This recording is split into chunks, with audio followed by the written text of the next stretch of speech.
记得我小的时候，大多数家庭的喝水方式还是传统的烧开水模式，也没觉得有什么问题。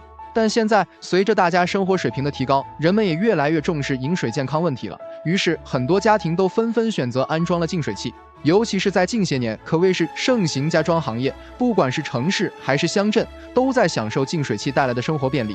但是大家发现没有，现在新房装修选择安装净水器的家庭越来越少了，甚至还出现了被很多安装过的人诟病的情况，很少推荐别人装。这到底是什么原因导致的？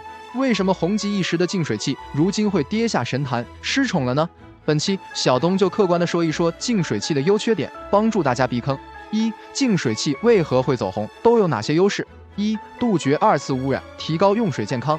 很多家庭选择安装净水器，主要是担心水质不好，影响健康。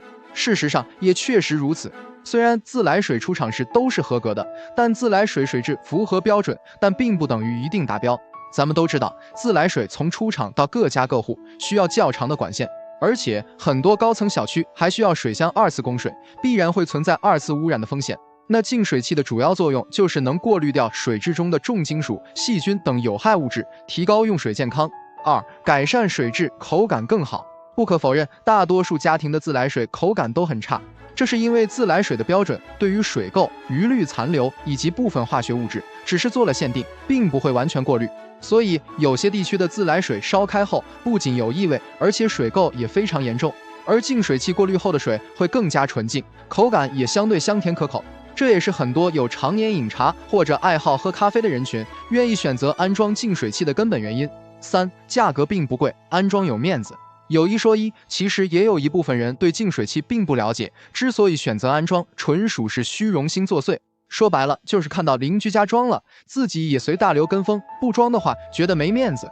此外，现在的净水器也不是什么高端家电，普及率也越来越高，产品也相对成熟，即便是选择个国内一线大牌，价格也基本在2-3千元，大部分家庭都装得起。所以很多新房装修只要条件允许，一般都会选择安装一台净水器。二、净水器有哪些缺点？为何会跌下神坛？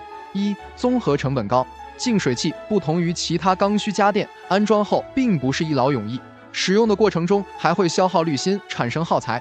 也就是说，净水器除了机器本身的成本和安装费用之外，每年的耗材使用成本同样也是一笔不小的费用。现在多数家庭安装的都是厨下反渗透净水器，其中滤芯基本就是活性炭滤芯、PP 棉滤芯、RO 膜滤芯3种，但是每年的换新成本从800至2000元不等，这使用成本对于普通家庭确实负担很大，综合成本太高了。二、定期换滤芯太麻烦，这一点是目前很多业主诟病最多的地方，就是滤芯更换太频繁，而且时间不透明。理论上来说，滤芯的更换周期应该是按照滤芯的损耗程度作为依据，但事实并非如此。很多商家为了让用户多掏钱，把滤芯的更换周期设定为仅有3至6个月，甚至还设计了滤芯剩余使用天数，不及时更换的话，机器就自动报警，反复提示。我家亲戚一家人出门旅游半年，回来后家里的净水器就提示更换滤芯，这也坐实了一点，就是跟你使不使用没啥关系，跟水质和耗材也没半毛钱关系。不得不说，非常鸡肋。三、纯废水比高，浪费大。净水器在工作的过程中会利于滤芯、RO 膜不断的过滤水质的杂质，然后就会产出纯净水，当然也会排掉大量的废水。所以说，不管你是选大通量的还是小通量的，废水比是3:1或是2:1的，都会产生废水，只是多少而已。说实话，中国人骨子里都有节俭的传统美德，看着净水器产生这么多废水，白白流走了，确实感觉太浪费了。有的人可能会说，废水可以2次利用，用来冲厕所、拖地、浇花啥的。但事实上，废水水质太硬，尤其是北方地区，里边有很多杂质，拖地对拖把和地板都有影响，浇花会导致土壤板结，养鱼也根本养不活，所以还是不用为好。四、夸大宣传，质量参差不齐。在高端的净水器过滤出来的水，它的本质还是水，并没有商家夸大宣传中所吹嘘的美容、养颜，甚至能治疗疾病的功效。这些说好听点，就是商家用来推销产品的一种手段，实际上就是智商税。很多人用过之后就发现是骗局，时间一长也就不再上当了。